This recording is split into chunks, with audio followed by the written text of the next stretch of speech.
안녕하세요. 별빛시니어예요. 규칙적으로 포도를 먹으면 알츠하이머형 치매 예방에 도움이 된다는 연구 결과가 나왔는데요. 미국 UCLA 연구팀에 따르면 치매 초기 징후를 보이는 평균 72세 남녀를 실험한 결과 하루 포도 일정량을 꾸준히 먹었더니 치매 관련된 뇌 부위에서 신진대사 감소 현상이 사라졌다고 발표했습니다. 치매는 뇌 특정 부위의 신진대사가 계속 감소하면서 발병하는데 놀랍게도 참가자들은 포도를 섭취한 후 뇌 속 신진대사가 정상화되었다고 합니다. 포도가 치매 예방에 탁월한 효과를 증명한 셈이죠. 지구촌 과일 생산량의 3분의 1을 차지하고 있을 만큼 중요한 포도, 어떻게 먹어야 할까요? 그래서 준비했습니다. 포도 이렇게 먹어야 치매 예방 효과 있어. 21세기 최고의 포도는 나야 나. 이 포도의 비밀. 이런 포도로 골라야 맛나고 오래간다에 대해 집중적으로 알아볼 예정이니 이번 영상 끝까지 보시고 고급 정보 모두 가져가시길 바랍니다. 그럼 바로 출발합니다.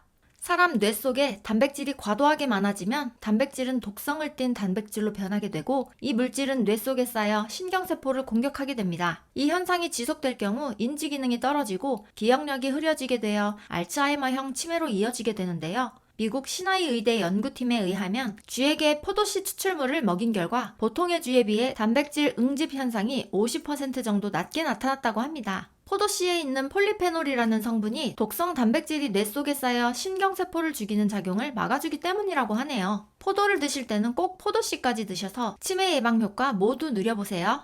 21세기 최고의 포도는 나야 나. 샤인머스켓 특징은 일본에서 청포도를 개량해서 만든 것이 샤인머스켓인데요. 포도는 두세 개 정도의 씨를 가지고 있지만 샤인머스켓은 씨가 없는 것이 가장 큰 특징입니다. 뿐만 아니라 과육이 단단하여 저장성이 좋아 최대 3개월까지 보관 가능한데요. 보통 포도보다 5배 이상 달 만큼 높은 당도 자랑하기도 하죠. 무엇보다 포도와 비교해 껍질 굵기가 매우 얇은 편이라 먹기 쉬운 점이 21세기 인기 포도로 등극한 이유입니다. 체리나 파프리카 같은 경우는 품종 보호권이 있어 로열티를 지불해야 해 가격이 비싸지만 샤인머스켓은 우리나라에 품종 보호권이 있습니다. 그래서 2006년 이후로 우리나라에 심기 시작해 점차 가격이 낮아지고 있는 추세인데요. 일부 샤인머스켓이 비싼 이유는 일본산일 경우가 큽니다. 샤인머스켓의 효능은 다양한데요. 껍질에 들어있는 레스베라트롤이라는 성분은 몸속의 지방이 축적되지 않게 하여 체중 감량 효과를 볼 수 있습니다. 폴리페놀은 노화 방지, 단백질 보호 등의 효과를 지니고 있고 올레온산이라는 성분은 구강 내 세균을 억제해주는 충치 예방 효과가 있다고 하네요. 칼륨이 적포도에 20배 이상 들어있어 골다공증에 도움이 되며 클로르필이라는 성분은 활성산소를 제거해 특히 퇴행성 관절염 통증을 완화하는 역할을 한다고 하니 50대 이상 분들에게는 최적의 제철 과일일 수밖에 없겠죠? 샤인머스켓 출시 이후 조금은 주춤하지만 여전히 전통을 자랑하는 캠벨 포도는 고려시대에 중국에서 들어온 것으로 추측하고 있습니다. 과일의 여왕이라고 불릴 만큼 다양한 영양소를 함유하고 있는데요. 대표적인 효능인 피로회복과 해독작용 덕분에 특히 활동량이 많은 분들에게 탁월합니다. 포도씨에는 강력한 항산화 작용으로 멜라닌 색소의 생성을 억제하여 피부 노화를 막는 성분들이 많이 있죠. 미국 콜로라도대 연구팀에 의하면 포도씨 추출물을 쥐에게 먹였더니 암의 크기가 45% 줄었다고 밝혔으며 최고 혈압은 약 12, 최저 혈압은 약 8 정도 줄었다고 발표했습니다. 하지만 효능이 탁월한 포도씨에 대해 걱정하는 분들도 계시는데요. 포도씨를 그냥 넘겨 그대로 대변에 섞여 나와도 의학적으로 아무런 문제가 없다고 하니 마음 편히 드셔도 됩니다. 맛있는 포도 고르는 법으로는 우선 껍질색이 짙고 알이 굵으며 송이가 중간 정도 되는 것이 좋은데요. 알맹이가 듬성듬성 붙은 것이 당도가 높습니다. 알이 떨어지거나 표면이 주름진 것은 수확한 지 오래되었다는 뜻이므로 되도록이면 피하셔야 해요. 포도 표면에는 흰 가루가 있는데 이는 농약이 아니라 솔비톨이라는 당분이 드러난 것인데요. 전체의 가루가 골고루 묻어있는 것은 그만큼 신선하고 당분이 높다는 뜻이기도 합니다. 포도는 먹기 직전에 씻는 것이 좋은데요. 포도는 농약이 사이사이 묻어있을 수 있기 때문에 꼼꼼한 세척이 필요합니다. 포도는 줄기에 알이 많아 씻기가 쉽지 않으므로 가위로 줄기를 몇 등분 자르고 씻는 것이 도움이 됩니다. 베이킹소다나 식초를 풀어놓은 물에 흔들어 사이사이 이물질을 깨끗이 빼주세요. 포도의 일일 권장 섭취량은 약 100g 정도로 20알 정도인데요. 다시 말해서 당뇨를 앓고 계신 분들은 20개 미만으로 드셔야 합니다. 포도를 오래 싱싱하게 보관하는 방법으로는 우선 터지거나 상한 알을 제거하고 포도 표면에 물기가 남아있지 않도록 키친타올로 닦아주는 것이 좋습니다. 그 다음 지퍼백이나 밀폐 용기에 포도가 찌그러지지 않도록 펼쳐놓고 나무에 달려있을 때처럼 포도 꼭지가 위로 향하게 하면 최대 3주까지 신선하게 보관할 수 있습니다. 우리 소중한 엄마 아빠의 건강을 진심으로 응원합니다. 이번 영상 도움되셨다면 구독, 좋아요, 알림 설정 부탁드려요. 영상 끝까지 봐주셔서 정말 감사합니다.